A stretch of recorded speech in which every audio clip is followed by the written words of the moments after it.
Hello cadets, Jai Hind to everyone. You're most welcome in your channel Army Boys ज्ञान सागर। आज के जो ये वीडियो है वो है सी सर्टिफिकेट का original previous year question paper. ठीक है, उसको हम लोग देखने वाले हैं किस तरह के क्वेश्चन पूछा गया था। आप इसको ज़रूर देखिए और चाहे तो आप अपने कॉपी में ज़रूर लिखिए, क्योंकि एग्ज़ाम में प्रीवियस ईयर क्वेश्चन बहुत बार रिपीट होते हैं। ठीक है, 60 to 70% previous year question he repeat होते हैं एनसीसी में। सो चलिए हम लोग स्टार्ट करते हैं। सो सबसे पहला है, आप देख सकते हो पेपर 1 ड्रिल। ओके, ड्रिल का जो 10 मार्क्स पहले पूछता था, बट अभी तो ड्रिल का टॉपिक हट गया है ना। सो आप चाहें तो आप इसको देख सकते हैं। एक बार हम लोग क्विक देख लेते हैं क्या है। In quick time march the length of pace is 30 होता है। जनरल सैल्यूट मेजर और उसके ऊपर के रैंक को दिया जाता है। बगल शस्त्र is done by the dash हाथ, मतलब बगल शस्त्र किस हाथ से किया जाता है? लेफ्ट हैंड से। ओके, बगल शस्त्र जो आप लोग बट पे नहीं, आप जो फोरगार्ड पे जो ये करते हो, जस्ट लाइक एन क्या बोलते हैं, स्लैप मारते हो, उसी को बोलते हैं सैल्यूट लेफ्ट। ओके, नेक्स्ट देखते हैं हम लोग। Drill command includes two parts which are dash and dash. Drill के कमांड का दो पार्ट्स होते हैं, कॉशनरी और execution. Dash is maintain in पीछे मुड़। पीछे मुड़ में क्या मेंटेन होता है? हमारा फॉर्मेशन। ओके, तो ये आपका प्रैक्टिकल के दिन पूछा जा सकता है, क्योंकि ड्रिल का तो अब ऑब्जेक्ट क्वेश्चन आएगा नहीं, तो प्रैक्टिकल में पूछ सकता है। और बोलेगा कि सर ऑब्जेक्टिव पेपर होगा तो क्या हमें ये पेपर करना चाहिए? तो यस, आपको मस्ट, जो बहुत ज़रूरी है। ऑब्जेक्टिव में भी क्वेश्चन तो सेम यही सब उठा के पूछेगा और कुछ नहीं पूछेगा। नेक्स्ट है, what are the aims of drill और प्रिंसिपल ऑफ ड्रिल। ये तो सबको पता ही है। प्रिंसिपल ऑफ ड्रिल क्या है? Smartness, steadiness, coordination. और एम्स ऑफ ड्रिल क्या है? टू सेंस ऑफ डिसिप्लिन और turn out, smartness and learn to obey order. ये है ड्रिल का जो आप देख इसको, आई होप आपने इसको स्क्रीनशॉट ले लिया होगा। नेक्स्ट चलिए, जो इम्पोर्टेंट है आपका एग्जाम में आएगा। सो नेक्स्ट जो इम्पोर्टेंट है वो है आपका वेपन ट्रेनिंग। वेपन ट्रेनिंग से 10 मार्क्स का क्वेश्चन आपके एग्जाम में पूछेगा। कितना? 10 मार्क्स का। सो देखिए, पहले तो ट्रू फॉल्स वगैरह और फिल इन द ब्लैंक्स पूछता था, बट आपको सेम क्वेश्चन आपको पूछेगा पूछेगा कि द साइज ऑफ क्लीनिंग चिंदी is used for 5.56 mm INSAS rifle. क्या है 5.56 mm इंसास राइफल के लिए हम लोग 4x2 का यूज़ करते हैं? तो ये आंसर पहले से लिखा हुआ है फॉल्स। ओके, नहीं करते हैं। नेक्स्ट है B number, there are 4 firing position of 7.62 mm LMG। क्या हम लोग के LMG से 4 फायरिंग पोजीशन है? यस, सो राइट आंसर है इसका ट्रू। और अगर आपसे पूछे 0.22 इंच राइफल से हम लोग कितने टाइप के कितने फायरिंग पोजीशन करते हैं? ओके, सो उसका राइट आंसर हो जाएगा 3। नेक्स्ट है थर्ड नंबर, इन आर्मी सलामी is given to captain rank onwards. Falls. Okay, जो सलामी शस्त्र है वो आपको मेजर से ऊपर, मेजर जनरल से ऊपर वाले रैंक को दिया जाता है। ओके, नेक्स्ट है 180 step are taken in quick march. False. Okay, क्योंकि क्विक मार्च में हम लोग 120 स्टेप लेते हैं, और जो 180 स्टेप है तो वो डबल क्विक मार्च बोल सकते हो। क्लियर हो गया? सो इस तरह का क्वेश्चन सेम आपका एग्जाम में पूछेगा। बोलेगा कि क्विक मार्च में हम लोग कितना स्टेप लेते हैं। ऑप्शन ए रहेगा 90, 120, 180, और इस तरह। आई होप आपको क्लियर हो गया। इस तरह से ये बेनिफिट होगा। नेक्स्ट देखते हैं हम लोग। नेक्स्ट क्वेश्चन है, आपसे ये डेफिनेटली पूछेगा कि what are the 3 principle of firing. Firing के क्या 3 प्रिंसिपल है? तो एक सबको पता है, good holding, good aiming and trigger operation. ये पीडीएफ में दोनों ही है, हिंदी इंग्लिश दोनों में आंसर लिखा हुआ है। Okay, so what are the position of firing. Firing के कितने पोजीशन होते हैं? 4। क्या क्या होते हैं? सबको तो पता ही है। Lying position, kneeling position, standing position and sitting position. ये 4 को पोजीशन होते हैं फायरिंग के। यह 10 नंबर का क्वेश्चन आपका भी पूछेगा। हो गया 10 नंबर का। इस तरह का ही क्वेश्चन रहेंगे आपके भी ऑब्जेक्टिव में भी सेम। नेक्स्ट देखते हैं मिसलेनियस, जो सबसे ज़्यादा इंपॉर्टेंट होता है, 225 मार्क्स का है। सबसे पहला टॉपिक है नेशनल इंटीग्रेशन एंड अवेयरनेस, जो 30 मार्क्स का क्वेश्चन पूछा है। देखिए, सब पहले भी बहुत ऑब्जेक्टिव क्वेश्चन पूछता था। प्रेसिडेंट ऑफ इंडिया, ये उस समय जब रामनाथ कोविंद जी प्रेसिडेंट थे तब का पेपर है। ओके, सो आपके समय अभी आपको क्या है, राष्ट्रपति आपको लिखना है श्रीमती द्रौपदी मुर्मू। ओके, नेक्स्ट है dash is called iron man of India.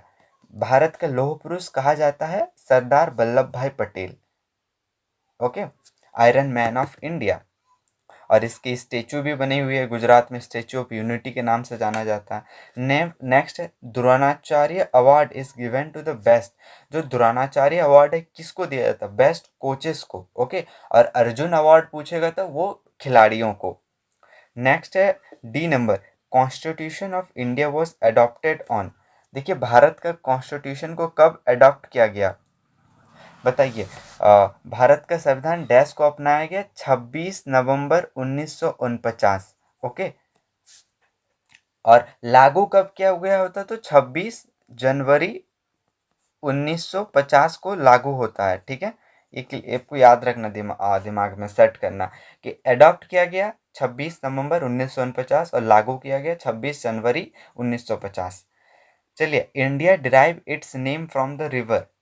India का नाम किस नदी से लिया गया है? वो है इंडस, ओके। नेक्स्ट क्वेश्चन देखते हैं। आपका जो एफ नंबर है, आप लोग अभी आपको क्लियर हो गया होगा। Baisakhi is a famous festival of dash state. जो बैसाखी है वो किस राज्य का प्रसिद्ध त्योहार है? वो है पंजाब का। नेक्स्ट है अमरनाथ टेम्पल कहाँ पर है? जम्मू कश्मीर में, ठीक है। नेक्स्ट है Mahabharat was written by Maharshi Ved Vyas, okay. Next देखते हैं हम लोग J number, home home rule in movement was started by. जो होम रूल आंदोलन है उसको किसने शुरुआत किया? एनी बेसेंट ने। India's national sign is, Bharat का नेशनल साइन क्या है? अशोक स्तंभ। क्लियर हो गया? ये है। देखिए पहले भी बहुत ऑब्जेक्टिव पूछा था, इस ये सेम क्वेश्चन आपके भी ऑब्जेक्टिव में आ सकता है कि पूछेगा home rule movement was started by, option रहेंगे 4-5, तो आपको याद है रखना एनी बेसेंट। क्लियर है? नेक्स्ट देखते हैं हम लोग, what are the major national goals. Bharat का मुख्य राष्ट्र उद्देश्य क्या है? सो पहला है eradicate extreme poverty and hunger, achieve universal basic education, promote gender equality and empower women, reduce child mortality, improve maternal health, या एज HIV, एड्स, मलेरिया और अदर डिसीज को मतलब फाइट करना, उससे उभर जाना, पोलियो वगैरह से। ये कुछ नेशनल गोल्स आपको लिए ना, अगर आप ये पढ़ोगे तो भी आपके लिए बेनिफिशियल है। चलिए नेक्स्ट देखते हैं हम लोग। नेक्स्ट है what is the relevance of NCC in national integration of India. Bharat के राष्ट्रीय एकीकरण में NCC की क्या भूमिका है? NCC के क्या इम्पोर्टेंस है नेशनल इंटीग्रेशन पे? सो इसका तो अगर ऑब्जेक्टिव भी पूछेगा तो बहुत ही ईजी रहेगा। क्या करता है NCC? क्रिएट अवेयरनेस फैलाता है यूथ में, ओके। और नेशनल इंटीग्रेशन हमारा, जैसे NCC में बहुत सारे हम लोग को कैंप होते हैं जहाँ हम लोग बहुत अलग अलग स्टेट के कल्चर्स, उसके लैंग्वेज, रिलीजन और जो भी अलग अलग जगहों के कैडेट के साथ मिलते हैं, तो इससे कल्चर का शेयरिंग होता है, ओके। इससे कैडेट्स को क्या मिलता है? एक्सपीरियंस मिलता है to live together, cooperate with each other, work in harmony with cadets. आप आमतौर पे देखिएगा बहुत सारे कैडेट्स झगड़ते हैं, मीन्स आप दूसरे रिलीजन से वगैरह, बट NCC में ऐसा नहीं है, सब एक साथ रहते हैं, सबको ये फीलिंग दिया जाता है कि हम सब इंडियन हैं, ओके। सो ये आप इसको अपनी वर्ड में डेफिनेटली लिख सकते हो, ये बहुत सारे क्वेश्चन अपने वर्ड में ही लिखे जाते हैं इसमें। नेक्स्ट है 10 नंबर, क्या है? Write a short note on Paramvir Chakra and Ashok चक्र। अशोक चक्र एंड परमवीर चक्र क्या है, इस पर शॉर्ट नोट लिखना है। तो आपको पता होना चाहिए कि परमवीर चक्र, ये अगर बहुत सारे कैडेट अभी भी बोलते हैं कि सर मेरा पेपर ऑब्जेक्टिव हो रहा, हमारे में कोई बोलते हैं सब्जेक्टिव हो रहा है। सो आई सजेस्ट कि आप ना सब्जेक्टिव क्वेश्चन पेपर डेफिनेटली पढ़िए। इससे क्या फ़ायदा होगा, आपके जो भी क्वेश्चन है ऑब्जेक्टिव के तो वो बन जाएंगे। नेक्स्ट देखिए पढ़ लेते हैं हम लोग। PVC स्टैंड फॉर परमवीर चक्र। It is the highest military decoration awarded for discipline distinguish act of velar during war time. ये देखिए हाईएस्ट मिलिट्री डेकोरेशन है वॉर टाइम पे। PVC वॉर टाइम पे दिया जाने वाला सबसे बड़ा पुरस्कार है। और इसके फर्स्ट रेसिपेंट कौन है? मेजर सोमनाथ शर्मा, जो कुमाऊं रेजिमेंट के थे ड्यूरिंग 1947 से 1948 इंडो पाक वॉर। और ये जो अवार्ड दिया जाता है ड्यूरिंग रिपब्लिक डे। और कौन देता? President of India. क्लियर हो गया? नेक्स्ट, अशोक चक्र। अशोक चक्र stand, AC stand for Ashok चक्र, ठीक है। It is the highest peace time military decoration. अगर कोई भी मीन्स सोल्जर पीस टाइम पे, पीस टाइम के मतलब जब वो वॉर में नहीं है, जब वो अपने यूनिट वगैरह पे है, तो उस समय कोई वेलर या करेज या कुछ सेल्फ सेक्रीफाइस दिखाता है तो उसको अशोक चक्र दिया जाता है, ठीक है। और ये परमवीर के चक्र के समान ही है, आप बोल सकते हो। एंड और ये ना डेकोरेशन में भी अवॉर्डेड यादर मिलिट्री और सिविलियन पर्सन, ये मिलिट्री को भी मिल सकता है और सिविलियन पर्सन को भी। क्लियर है? नेक्स्ट देखते हैं हम लोग 11 number. Why is national integration important for progress of any national? National integration क्यों इम्पॉर्टेंट है किसी भी नेशन के प्रोग्रेस के लिए? बहुत सारे पॉइंट है, आप लोग देख सकते हो। अगर सब कोई एक साथ रहेंगे कि कोई कास्ट के लिए, कोई किसी के लिए मतलब झगड़ा नहीं होगा, कास्टिज्म नहीं होगा, रिलीजन नहीं होगा, कम्युनलिज्म नहीं होगा, तो कोई देश बहुत ही मतलब ज़्यादा डेवलप्ड करेगा।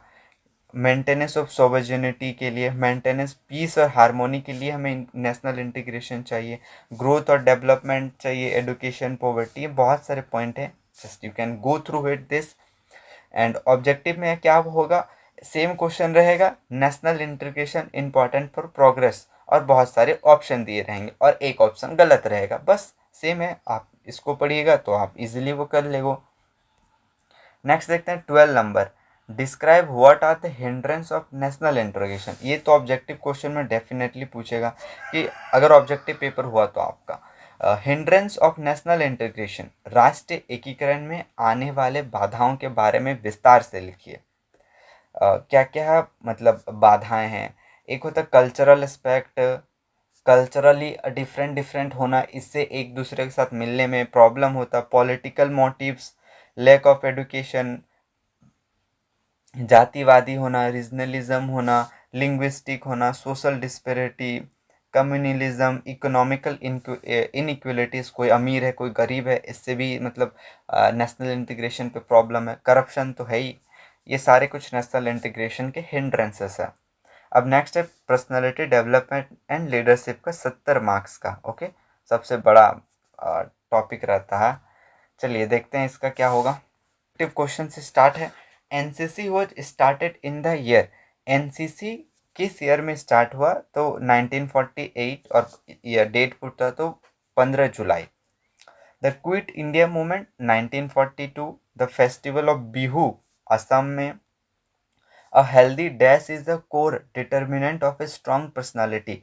एक स्वस्थ डैश मजबूत व्यक्तित्व का निर्धारण करती। एक स्वस्थ मतलब एक अच्छा self image. The religious book of Hindu, Mahabharata भी लिख सकते थे, गीता भी, रामायण। ओके, नेक्स्ट है F number. Dash welds together the qualities of courage, endurance, alertness and commandership. So हिम्मत, धीरज, सतर्कता और सहकारिता के गुणों का एक साथ कौन जोड़ता है? वह डिसिप्लिन। क्लियर है? नेक्स्ट है every individual should develop the ability to adjust with other because dash is a social animal. So आपको डायरेक्ट पूछ सकता है dash is a social animal, तो ह्यूमन एक सोशल एनिमल है, मानव एक सामाजिक प्राणी है। नेक्स्ट है the word personality has origin from the Latin. जो पर्सनालिटी वर्ड है वो लेटिन के किस भाषा से लिया गया है? प्रश्ना। ओके, नेक्स्ट 14 नंबर। What is stress? तनाव क्या है? तनाव, स्ट्रेस। सो आप यहाँ पढ़ सकते हो, पूरा लिखा हुआ डिटेल में। What is a stress? Stress is a body reaction to any change that requires an adjustment और response. The body react to this changes with physically, mental and emotional responses. Okay, next है definition of motivation. प्रेरणा की परिभाषा लिखिए। Motivation क्या है? Motivation is the process of stimulating people to action to accomplish a goal. मतलब motivation क्या करता है कि किसी के अंदर में ना एक अलग तरह का एनर्जी जगा देता है जिससे कि वो उस गोल को पाने के लिए आगे बढ़े। ओके, नेक्स्ट है what are the bad behaviour of a person, एक नागरिक के बुरे व्यवहार क्या है। तो क्या क्या है, humiliating the national flag, humiliating women, hurting other sentiments and disobeying the law को तोड़ना, या फिर ट्रिजन चोरी वगैरह करना, ये सारे कुछ बैड बिहेवियर हैं। और सारे लिख सकते हो, spitting in public area. Next है 17 number, write two characteristic of leadership, leadership के को दो विशेषता लिखना है।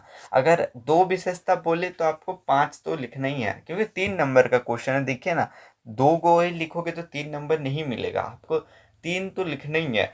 जितना मार्क्स होगा एटलीस्ट उतना पॉइंट रहना चाहिए आपके आंसर में, और उससे ज़्यादा लिखोगे तो बेटर है। तो क्या क्या है लीडरशिप की कैरेक्टरिस्टिक, ऑनेस्टी है, leading by self example, courage and decision making. आप और भी बहुत सारे ऐड कर सकते हो। वैल्यू एंड इथिक्स क्या है, मान और नैतिकता क्या है। वैल्यू मीन्स द प्रिंसिपल और स्टैंडर्ड ऑफ बिहेवियर, वैल्यू है आपके प्रिंसिपल और standard of behaviour. Okay, one's judgement of what is important in life, मतलब आपको वैल्यू है आपका ऑनेस्टी। ओके, और इथिक्स क्या है, ethics are the moral principle that govern a person behaviour और the conducting of an activity. Next है what are the dimension of self awareness, आत्म जागरूकता के क्या आयाम है। सेल्फ अवेयरनेस का डायमेंशन चलिए देखते हैं। ये आप यहाँ देख सकते हो, आंसर क्या है, सबसे ए है self realisation, self knowledge, self confidence, self talk, self motivation, self esteem, self image, self purpose, character, values, personality. ये सारे कुछ सेल्फ अवेयरनेस के डायमेंशन है, अपने बारे में जानना। Okay, next 20 number, how will you motivate your सब ऑर्डिनेट फेसिंग स्ट्रेस, अगर आपका सब ऑर्डिनेट स्ट्रेस फेस कर रहा, मतलब आपके आपके नीचे वाले, आप अगर सीनियर हो तो आपके अगर जूनियर को स्ट्रेस है किसी बात को लेकर, तो आप उसको कैसे स्ट्रेस फ्री कराओगे और मोटिवेट करोगे। एक तो है उसका मूड हल्का करना, उसके प्रॉब्लम को समझना, उसको स्पेस देना, B generous with rewards, enjoy time out, उसके साथ मतलब टाइम देना, करेज टू डिसाइड, उसको करेज देना कि ये तुम कर सकते हो, knowledge. Okay, deal with a people. ये सारे कुछ थिंग्स यू कैन ऐड, और भी अपने से ऐड कर सकते हो। नेक्स्ट है 21 number, what is a sweat analysis, ये इंपॉर्टेंट क्वेश्चन है। स्वेट एनालिसिस क्या है।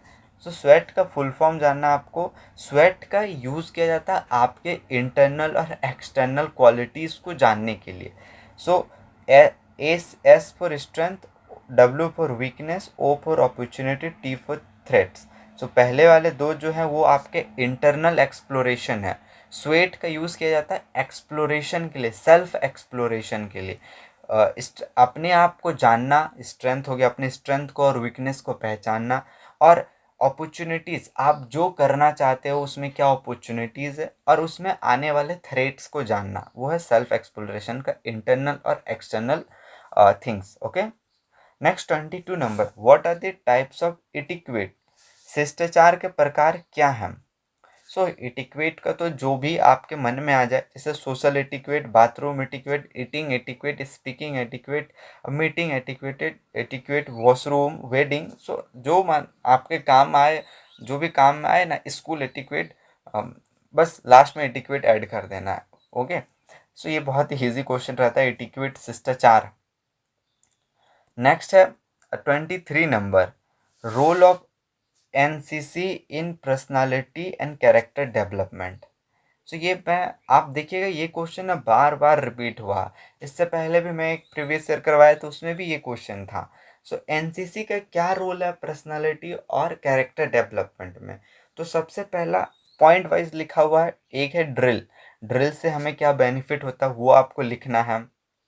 नेक्स्ट है interaction of cadet in camps, आप कैंप्स करते हो, दूसरे कैडेट के साथ मिलते हो, उससे क्या मतलब पर्सनालिटी में डेवलप होता है, वही लिखना है कि कल्चर्स वगैरह ट्रेडिशन हम लोग को जानने मिलता है। फिर कंपटीशन, कैंप में कंपटीशन होता है, ये हर जगह कंपटीशन की फीलिंग होती है, क्योंकि अभी का जो टाइम है वो तो कंपटीशन ही है।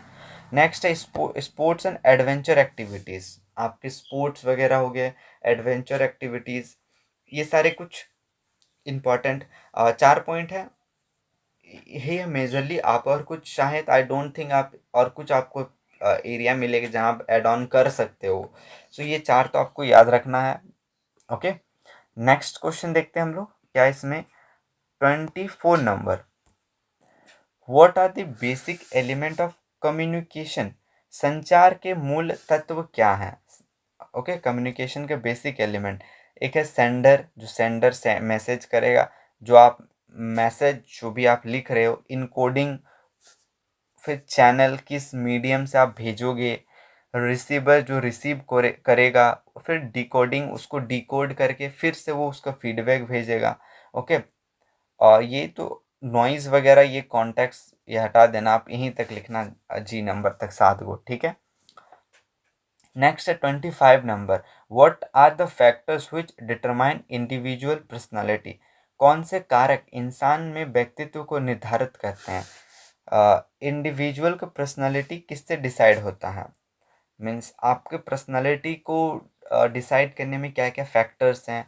तो biological, heredity, brain and physical, आप जिस जगह बॉर्न हुए हो उसका बहुत मतलब डिपेंड करता है, आपके पेरेंट्स का माइंडसेट वगैरह। Okay, environment, self development, education, life situation, family, ये सारे चीज़ इंपॉर्टेंट है पर्सनालिटी को डिसाइड करने में कि किसका पर्सनालिटी कैसा होगा। आप चेंज डेफिनेटली कर सकते हो over the period of time. Next देखते हैं हम लोग। नेक्स्ट है ये देखिए, सबसे लेकिन लंबा क्वेश्चन बोल सकते हो, 10 मार्क्स का क्वेश्चन। ये पहले पूछता था इस तरह का क्वेश्चन हमारे टाइम पे, जब हम लोग ने एग्ज़ाम देते थे तो हम लोग, और ऐसे क्वेश्चन है बहुत ही अच्छा है क्योंकि इसमें आप 10 मार्क्स का कुछ भी एटलीस्ट लिखोगे ना तो आपको नंबर मिल जाएगा। Explain the 8 core life skill, 8 life core skill लिखना है, ठीक है। सो एक है सेल्फ अवेयरनेस, सबसे पहला सेल्फ अवेयरनेस, मतलब 8 मूल जीवन कौशलों को लिखना। सेल्फ अवेयरनेस आप यहाँ देखिए रीडिंग कर लीजिएगा। ओके, सेल्फ अवेयरनेस का क्या है, रिकॉग्निशन ऑफ सेल्फ, अपने आप को पहचानना, अपनी स्ट्रेंथ और वीकनेस को पहचानना, अपने क्या पसंद है क्या स्किल है उसको जानना। ओके, ये वही है स्वेट एनालिसिस, SWOT, स्वेट ही है आपका सेल्फ अवेयरनेस, बस स्वेट को ही बड़ा करके लिख देना है। ओके, नेक्स्ट है इम्पैथी, सहानुभूति दिखाना, कि अगर कोई प्रॉब्लम में है आपका बडीज, ओके, सो उसके टाइम पे उसको मदद करना। ओके, नेक्स्ट देखते हैं हम लोग, क्रिटिकल थिंकिंग होना चाहिए। आप एक डिफेंस एस्पिरेंट हो, as a like an NCC cadet, या फिर आप इन फ्यूचर डिफेंस एस्पिरेंट, तो आपको क्रिटिकल थिंकिंग होना चाहिए कि जो भी सिचुएशन हो रहा है उसका क्या ऑब्जेक्टिव है, क्या ये कॉजेस हो सकते हैं। ओके, क्रिएटिव थिंकिंग होना चाहिए आप में, कुछ अलग थोड़ा न्यू आइडियाज़ आना चाहिए बाकियों से। नेक्स्ट है प्रॉब्लम सॉल्विंग स्किल होना चाहिए, ना कि प्रॉब्लम क्रिएटर्स। आप अपने ग्रुप में प्रॉब्लम सॉल्वर बनिए, ना कि प्रॉब्लम क्रिएटर। ओके, अगर आप प्रॉब्लम क्रिएट करोगे तो then it will be quite tough for you to go ahead. Next है डिसीजन मेकिंग, एक आप अगर एक सीनियर हो, सीनियर कैडेट हो, तो आपको डिसीजन लेना होगा तुरंत क्या करना है इस सिचुएशन पे। ओके, नेक्स्ट है इंटरपर्सनल रिलेशनशिप, मीन्स आपके जो भी बडी मेंबर हैं, आपके जो भी टीममेट हैं, और उनके साथ आपका रिलेशनशिप अच्छा होना चाहिए। ओके, नेक्स्ट है हो गया इफेक्टिव कम्युनिकेशन, ये है 8वां number. Communication, communication is the most important है बोल सकते हो। अपने आप को एक्सप्रेस करना थ्रू स्पोकन और written language, non verbally gesture, body, ये सब कुछ इंपॉर्टेंट चीज़ है इफेक्टिव कम्युनिकेशन का। ये है 8 लाइफ कोर स्किल। ओके, आपको ये क्या करना है, आप अगर बोलते हो कि ऑब्जेक्टिव पेपर होगा तो आपको ये लाइफ कोर स्किल का पॉइंट याद रख लीजिए। आपको पूछेगा कि इनमें से कौन सा लाइफ कोर स्किल नहीं है, और एक पॉइंट दे दिया रहेगा ऑनेस्टी, तो आपको टिक लगाना ऑनेस्टी, क्योंकि ऑनेस्टी तो है नहीं लाइफ कोर स्किल। क्लियर हो गया। नेक्स्ट देखते हैं हम लोग। जैसे कि मैंने कहा 8 मार्क्स का है तो आपको लिखना है 9 से 10। सो उन्होंने 2 और ऐड है, कॉपिंग विथ इमोशन, अपने इमोशन को मतलब समझाना, और मतलब अपने इमोशन को कंट्रोल करना, ना कि आपका कोई चोट लग गया तो आप रोने लग गए। ओके, सो अपने इमोशन को संभालना होगा। कॉपिंग विथ स्ट्रेस, स्ट्रेस के साथ जो भी स्ट्रेस है उसको मैनेज कर लेना, और मल्टीटास्किंग करना, ना कि एक काम है तो एक ही काम कर रहे हो, बाकी को टाइम नहीं दे रहे हो, तो सबको टाइम देना, स्ट्रेस के साथ आपको लाइफ को बैलेंस करना। ओके, वो भी एक स्किल है, लाइफ को बैलेंस करना। नेक्स्ट है डिजास्टर मैनेजमेंट। चलिए, हम लोग 70 मार्क्स का पर्सनालिटी डेवलपमेंट का देख लिए, अब है डिजास्टर मैनेजमेंट जो 20 मार्क्स का पूछा है। What is the role of NCC cadet in disaster management? NCC cadet का क्या रोल है डिजास्टर मैनेजमेंट में? पहला है provide first aid, traffic control, assist public distribution system, communication, help में एज अ नर्स हो गया, ओके, डॉक्टर का हेल्प करना, और रेस्क्यू ऑपरेशन करना, बहुत सारे काम है, आपको सही इन्फॉर्मेशन पहुंचाना। अगर आपको ऑब्जेक्टिव ही क्वेश्चन करना है, खाली ऑब्जेक्टिव क्वेश्चन, तो आप लाइव सेक्शन पे देखिएगा हमारे चैनल का, वहाँ आपको बहुत सारे objective, topic wise objective question के मिल जाएंगे। ओके, नेक्स्ट है 28 number, what are the man made disaster? मानव निर्मित आपदा क्या है? एक तो एक्सीडेंट्स वगैरह, इंडस्ट्रियल में जो प्रॉब्लम होते हैं, गैस लीक, कुछ भी इंडस्ट्रियल से रिलेटेड होते हैं, किसी का मतलब मशीन से हाथ कट जाता है, पैर कट जाता है, वो सारे इंडस्ट्रियल मिसअप हैं। फायर से जो आग होता है वो भी मैन मेड है। फॉरेस्ट फायर, ये ध्यान रखिएगा, फॉरेस्ट फायर एक मैन मेड है। Okay, contamination, poisoning, terrorist activities, ecological warfare, सारे कुछ मानव निर्मित हैं। नेक्स्ट है what are the modes of spread of fire? आग कितनी प्रकार से फैलता है? ऑब्जेक्टिव में डायरेक्ट पूछेगा, आपको लिखना है चार, चार तरीके से आग फैलता है। क्या क्या है? Conduction, convection, radiation and direct burning. Clear हो गया? Next 30 number, what do you understand by disaster management and how will you educate people? आपदा प्रबंधन के बारे में आप क्या समझते हो? आप कैसे लोगों को शिक्षित करोगे कि आपदा है तो आपको क्या प्रॉब्लम करना है? देखिए, आपको तो यहाँ डिजास्टर मैनेजमेंट का पूरा लिखना होगा कि डिजास्टर, उसको मैनेज, डिजास्टर क्या है, फिर उसको मैनेजमेंट क्या है, फिर लोगों को क्या ऐसे अडेप्ट करना है। आप देख सकते हो, it is a major adopt by the civilian people, government है, local self bodies and volunteer organisation. Clear हो गया? आपको अपने से बहुत सारे इसमें कैसे क्वेश्चन होते हैं कि आपको अपने से ऐड करना होता है। आप जो प्रीवियस ईयर पेपर है उससे देखिए, उसको समझिए, और अपने कुछ पॉइंट ऐड कीजिए, वो बेटर है, ना कि पूरा as it is previous year कोई देख लेना है।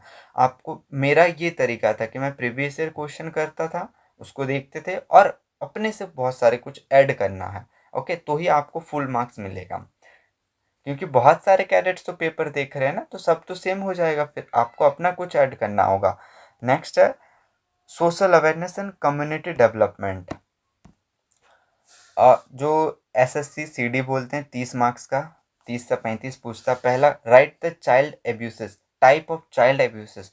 बाल शोषण के क्या प्रकार हैं? बाल शोषण, जो बच्चों के साथ मतलब एब्यूसेस होता है, उनका शोषण होता है। तो एक है तो फिजिकल एब्यूज होता है, फिजिकली उनसे काम करवाना छोटे बच्चों को, या इमोशनली उनके साथ अत्याचार करना, इमोशनली, सेक्सुअली हरास होना। ओके, चाइल्ड नेग्लेक्ट, इग्नोर करना कि तुम मतलब गरीब हो, तुमको नहीं देंगे, सो चाइल्ड नेग्लेक्ट हो गया। और डिप्रीविएशन मीन्स अलग कर देना, ये कुछ टाइप्स ऑफ चाइल्ड एब्यूजेस हैं। ओके, नेक्स्ट देखते हैं हम लोग। नेक्स्ट क्या पूछा? List out the main causes of spread of AIDS, AIDS का फैलने के मुख्य कारण लिखिए, एड्स कैसे फैलता है? So unprotected sex. Okay, next B number है रीयूज ऑफ सिरिंज और निडल्स आफ्टर रीयूज, जो सुई है और सिरिंज है, ओके, उसका रीयूज करना। Blood transfusion, HIV positive person, अगर किसी पर्सन को एचआईवी है, उसका ब्लड आप लोगो तो आपको भी एचआईवी हो जाएगा। मीन्स लाइक अगर मदर इन्फेक्टेड है, उसको अगर मदर को एड्स है या एचआईवी है तो बच्चे को भी होगा। Okay, making multiple sex partner, इससे भी होता है HIV. Handling blood and blood products of HIV patients without gear gloves, means आप ब्लड से रिलेटेड वर्क करते हो जो। ओके, आई होप आप ये पॉइंट को तो खुद ही समझ ले रहे हो पढ़ के भी। ओके, नेक्स्ट हम लोग आगे बढ़ते हैं। 33 number, right about drug abuse and crime, नशाखोरी अपराध के बारे में लिखिए। ओके, ड्रग एब्यूज एंड उसका क्या क्राइम है, लिटरेसी रिडक्शन, पॉवर्टी ग्रोथ होगा, पॉवर्टी पॉवर्टी बढ़ेगा ड्रग एब्यूज से, फैमिली प्रॉब्लम है, अनएम्प्लॉयमेंट होगा, परवर्टेड माइंडसेट होगा, माइंडसेट मतलब अलग ही रहेगा। आपने देखा होगा जो ड्रग एडिक्टेड पीपल रहते हैं उनका पागल जैसा हाल होता है।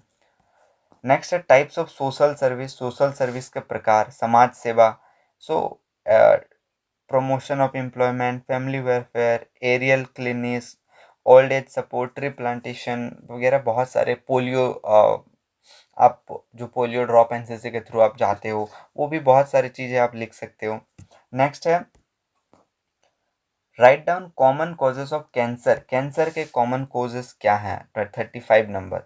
सो टबेकू हो गया, गुटखा, सिगरेट, इंसेक्टिसाइड मतलब जो किसान लोग जब मतलब फार्मिंग करते हैं वहाँ पर ये इंसेक्टिसाइड मतलब जान जो वो छोटे छोटे कीट मकोड़ों को मारने के लिए जो केमिकल यूज़ करते हैं तो उससे भी लाइक एन एयर पोल्यूशन पे एयर में आ जाता है आपका।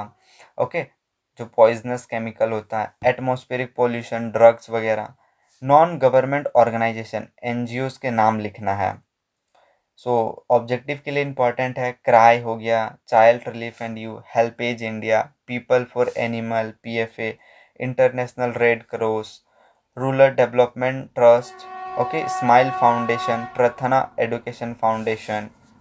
ये सारे कुछ नॉन गवर्नमेंट ऑर्गेनाइजेशन है, इससे क्वेश्चन बार बार पूछता है हर बार।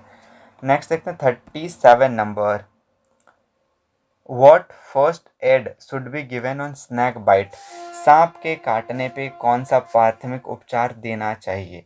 सो सबसे पहला रीएश्योरेंस मतलब उसको सांत्वना देना कि कुछ नहीं होगा, सब ठीक है। ओके,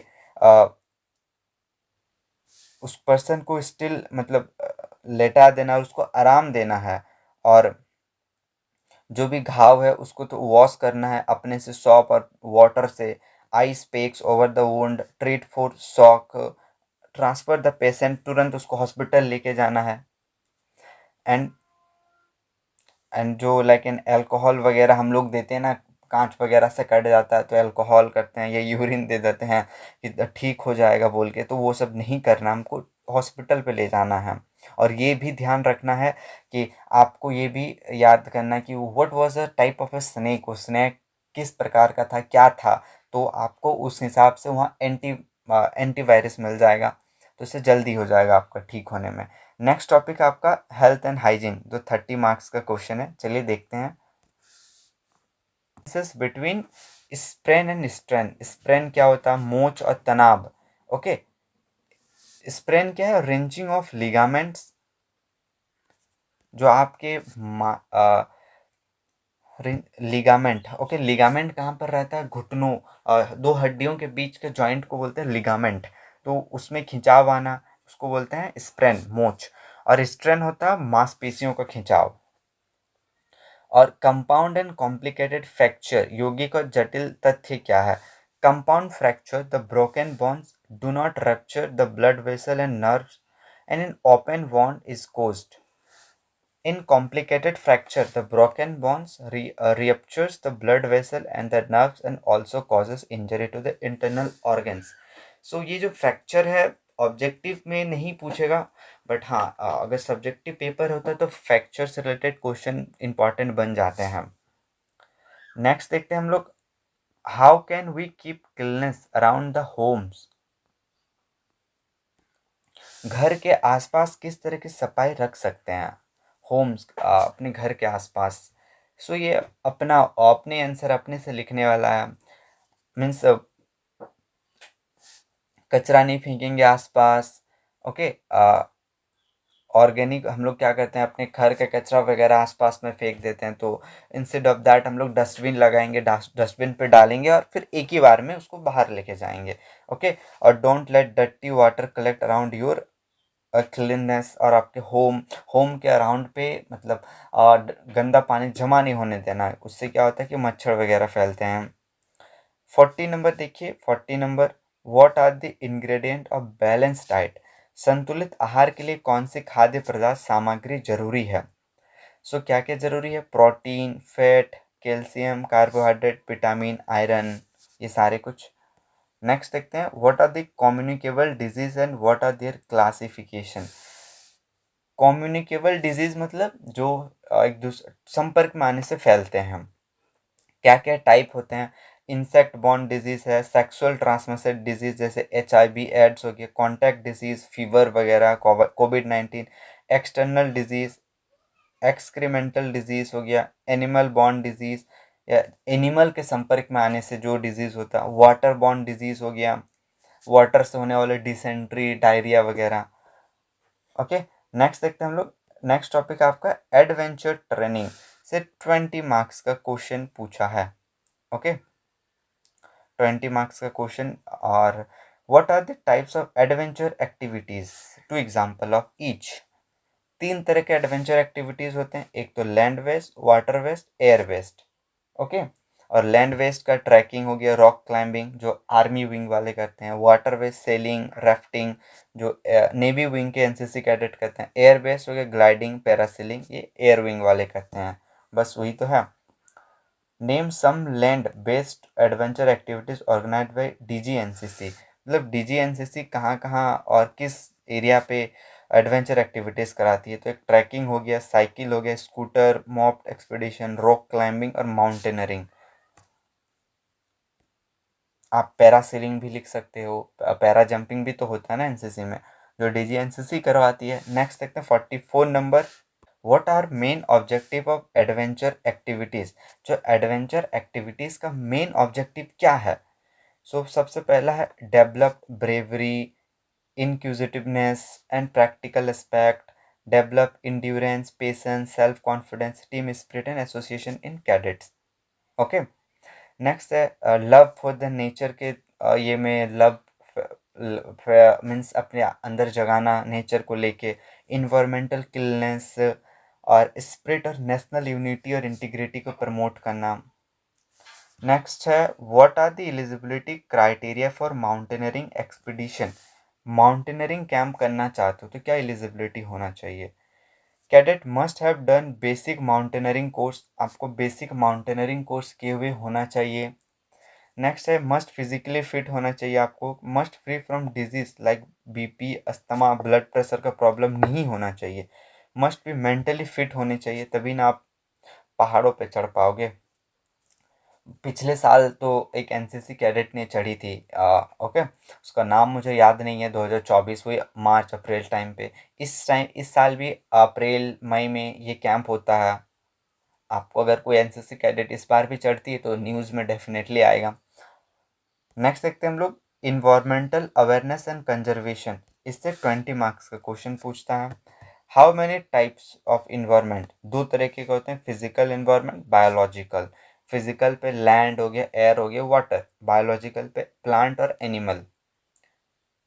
फॉरेस्टेशन, डिफॉरेस्टेशन को क्या क्या कारण है। एक तो लकड़ी की डिमांड होना, ओल्ड कल्टीवेशन लाइक झूम खेती करना, इंडस्ट्री और माइनिंग, पॉपुलेशन एक्सप्लोजन, और पेपर के लिए बोर्ड और न्यूज़ प्रिंट इंडस्ट्रीज, सब के लिए तो हमें पेपर चाहिए और पेपर के लिए लकड़ी हो चाहिए। नेक्स्ट क्वेश्चन देखते हैं, what are the remedy measure to stop air pollution. Air pollution को रोकने के क्या क्या उपाय हैं। ट्री को लगाना है, ट्रैफिक कंट्रोल है, use public support, pollution checkup vehicle, और फैक्ट्रीज को रेसिडेंशियल से दूर लगाना है। ओके, ये सारे कुछ इंपॉर्टेंट पॉइंट हैं।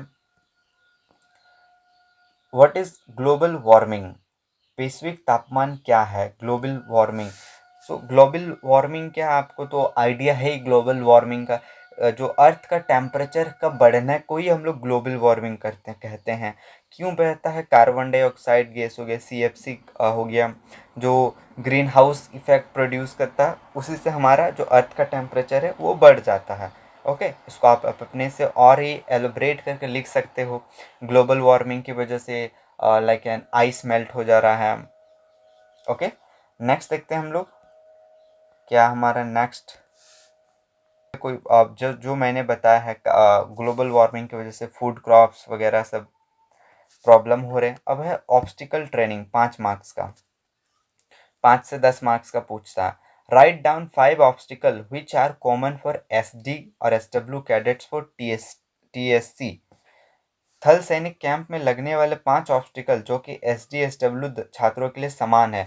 अगर पूछे कि टोटल ऑब्स्टिकल कितने होते हैं, 10 टोटल ऑब्स्टिकल होते हैं सब। ओके, सो SD और SW के लिए कॉमन ऑब्स्टिकल क्या क्या है? एक तो हाई वॉल जिसमें आपको 6 फीट का दीवार कूदना होता है, जिग जैग बैलेंस, स्टेड बैलेंस, रैम्प वॉक करना होगा एंड राइट हैंड वॉल्ट। ये सारे 5 को कॉमन होते हैं STSW के लिए। क्लियर हो गया? सो हियर हमने आपका जो कॉमन सिलेबस है, जो 240 से 240 या 45 मार्क्स का क्वेश्चन ये पूछता है, ओके 240 का था, तो ये कंप्लीट कर लिए। अब हम लोग आगे देखते हैं आपका क्या है आगे, स्पेशलाइज सब्जेक्ट। अभी कॉमन सिलेबस या मिसलेनियस हम लोग कंप्लीट करने के बाद अब देखते हैं स्पेशलाइज सब्जेक्ट। ठीक है, स्पेशलाइज सब्जेक्ट में क्या क्या टॉपिक आते हैं तो आपको पता ही है। सबसे पहला आर्म्ड फोर्सेस जो 10 मार्क्स पूछता। पहला क्वेश्चन है, dash is the youngest of the 3 service of armed forces. सशस्त्र सीमाओं में सबसे छोटी कौन सी है? जो आर्मी है, एयरफोर्स, नेवी में सबसे छोटी है IFA, मतलब न्यू पूछा है। Okay, there are dash rifle companies in infantry battalion. एक इन्फेंट्री बटालियन में कितने राइफल कंपनियां होती है? 4। क्लियर हो गया?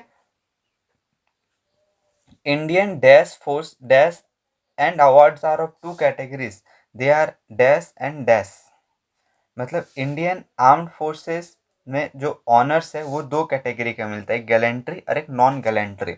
गैलेंट्री में वो सारे जो वीरता पुरस्कार हैं, आपके परमवीर चक्र, महावीर चक्र, वीर चक्र। नॉन गैलेंट्री में आपके आते हैं अशोक चक्र, कीर्ति चक्र, शौर्य चक्र। नेक्स्ट है dash is the supreme commander of the armed force. Armed force का supreme commander the president of India. Okay, next है what are the important changes carried out by army after independence of the country. Means Bharat के स्वतंत्रता के बाद क्या कुछ important changes लाया गया। तो सबसे पहला है जो एक British crown was replaced by Ashoka Chakra. President of India was the supreme commander. पहले तो जो भी मतलब थल सेना होता था वही हेड होता था, सुप्रीम कमांडर होगा प्रेसिडेंट।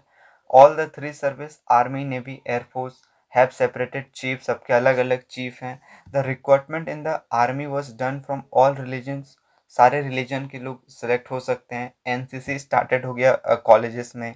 ओके, तो नेक्स्ट टॉपिक है मैप रीडिंग, मानचित्र अध्ययन, जो आपका 30 मार्क्स का पूछता है आपके एग्जाम में। What are the uses of service protector. Service protector के उपयोग लिखें। ऑब्जेक्टिव में भी इंपॉर्टेंट क्वेश्चन है, क्या है? Plot and measure bearing, map को मापने के लिए यूज किया जाता है service protector. Measure distance of the map, map का डिस्टेंस मापता है। Convert forward bearing, forward bearing को बैकवर्ड बेयरिंग को में और बैकवर्ड को फॉरवर्ड में। Service at a important link between compass और मैप। कंपास से जो हम लोग डिग्री मापते हैं वो मैप में दिखाने के लिए हम लोग सर्विस प्रोटेक्टर का यूज़ करते हैं। Help in plotting 6 figure grid reference, 4 figure में सर्विस प्रोटेक्टर। एंगल्स और बियरिंग का यूज़ करते हैं सर्विस प्रोटेक्टर की मदद से ही। नेक्स्ट है write what are the uses of compass, के उपयोग क्या है? चलिए देख कंपास की क्या यूज है। Compass is used for navigation, location and direction. People use for find their way, हम लोग अपने वे को खोजने के लिए, कहाँ हाइकिंग में और न्यू लोकेशन को फाइंड करने के लिए होता है। और it is an instrument compose of a suspended magnetic pointer होता है, तो नॉर्थ पोल की तरफ दिखाता है। Okay, what is a point to be keeped in mind during night march. जो रात्रि मार्च के समय क्या सावधानियां बरतनी चाहिए। सो ये 4-5 पॉइंट जो दिया हुआ ये सेम आपको पढ़ लीजिएगा। ऑब्जेक्टिव हुआ तो ऑब्जेक्टिव में भी सेम रहेगा कि पूछेगा कि नाइट मार्च के समय हमें कफ नहीं कांसना, बात नहीं करना है। Keep interpersonal distance in mind, कि एक दूसरे के बीच कितना डिस्टेंस उसको दिमाग में रखना है। Party must ensure safety and security, safety और सिक्योरिटी हम लोग को ध्यान में रखना है। Smoking using any kind of light is strictly prohibited, मतलब स्मोकिंग करना और लाइक इन किसी तरह का लाइट का यूज़ करना वो पूरी तरह से मना है। ओके, मन नहीं करना चाहिए ना, अगर आप करोगे तो आप विजिबल हो जाओगे ना एनिमी के एरिया में। To read night march chart use frosted torch. Okay, एक फ्रॉस्टेड टॉर्च का यूज़ करना चाहिए नाइट मार्च चार्ट पढ़ने के लिए। नेक्स्ट जो इम्पॉर्टेंट क्वेश्चन है, what are the cardinal points and kind of north.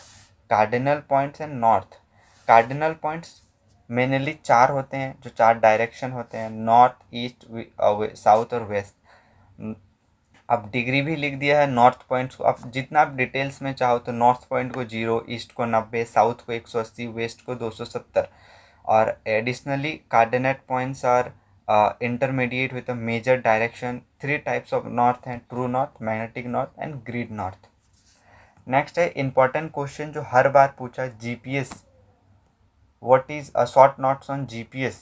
GPS का फर्स्ट फुल फॉर्म है global positioning system. The first GPS satellite was launched in 1974. GPS is funded and controlled by the United States. GPS को बनाया है किसने? United state ने। Department of defence है यहाँ, defence नहीं, department of defence. Okay, present technological है, और फिर उसका क्या क्या यूजर्स है लिखा हुआ, डेली टू डेली लाइफ में यूज़ होता है, डे टू डे लाइफ में जनरल पब्लिक ट्रैवलिंग पर्पस के लिए हम लोग यूज़ कर सकते हैं, एंड आर्म्ड फोर्सेस और इक्विपमेंट वगैरह के लिए यूज़ कर सकते हैं जीपीएस का। Right any 6 common scale used on survey of India map.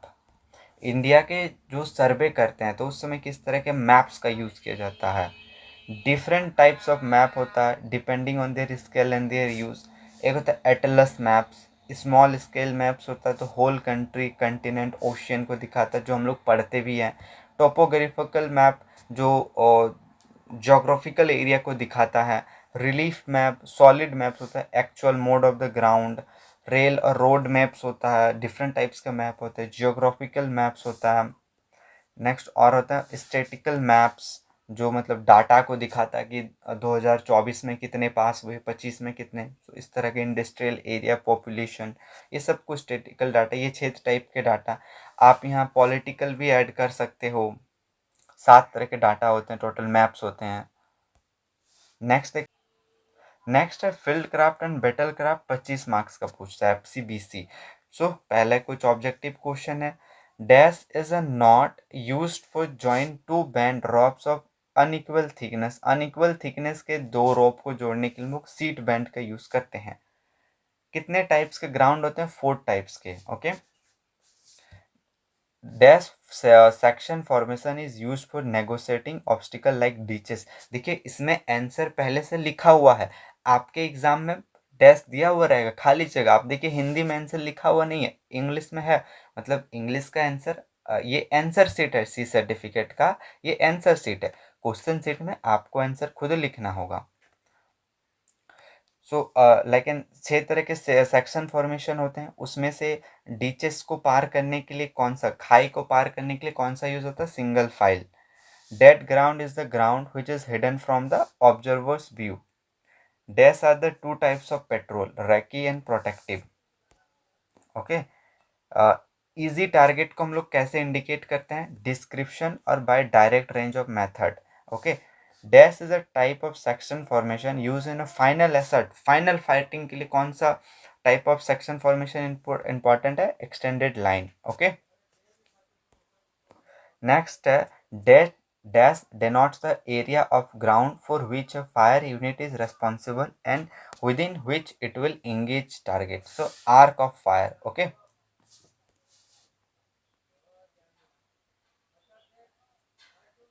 फिर J number, the sequence of describing the ground is from.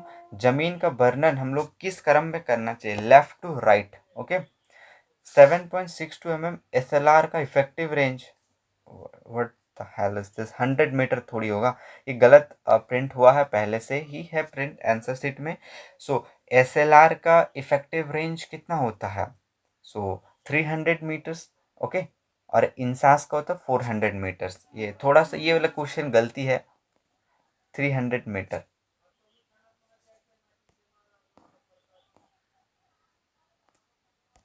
10 number, what all objects are included in field craft. Field craft के अंतर्गत कौन कौन से विषय आते हैं? Important question है, आप लोग इसको जरूर देखिएगा।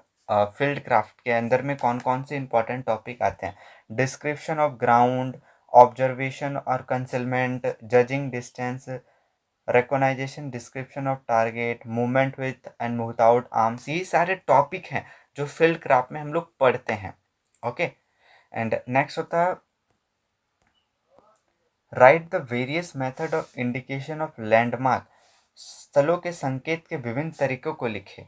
लैंडमार्क्स को हम लोग कैसे दिखाते हैं? डायरेक्ट मेथड से, direction method, reference point method, clock ray method, degree method, fingers breath and hand span method से हम लोग लैंडमार्क को दिखाया जाता है। ओके, नेक्स्ट है name the circumstances when field signals are required to be use.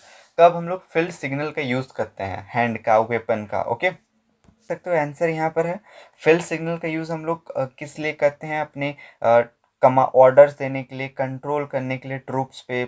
जब वॉइस कंट्रोल पॉसिबल नहीं है, एनिमी आपके सामने है, आप अपने सोल्जर्स को क्या वॉइस कंट्रोल दोगे? क्या बोलोगे कि इधर जाओ उधर जाओ? आप उस समय अपना क्या बोलोगे? फील्ड सिग्नल दोगे, हैंडों का यूज़ करोगे। ओके, सो ये बहुत ही फील्ड सिग्नल इसलिए हमें सिखाया जाता है।